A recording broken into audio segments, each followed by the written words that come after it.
السلام عليكم ورحمة الله وبركاته. يعني طنجرة الضغط أو حلة الضغط من أكثر الطناجر استعمالا، وهنالك بعض المشاكل بتواجه الصفارة. لماذا هذه الصفارة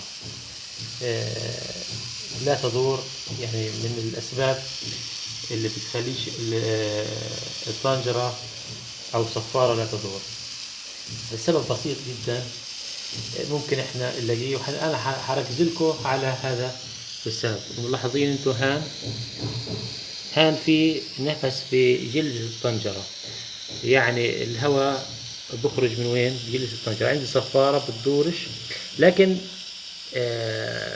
ما بضرش اللي هو ما فيش الطبخ وفيش منها خطورة وبتطبخ 100%. لكن السبب ممكن يكون زي هذا الاشي اللي هو تنفيسة في جلد الطنجرة. بيكون هذا المشكلة. لو ضبطنا اللي هو الجلدة بتاعت الطنجرة، الصفارة مالها حتدور.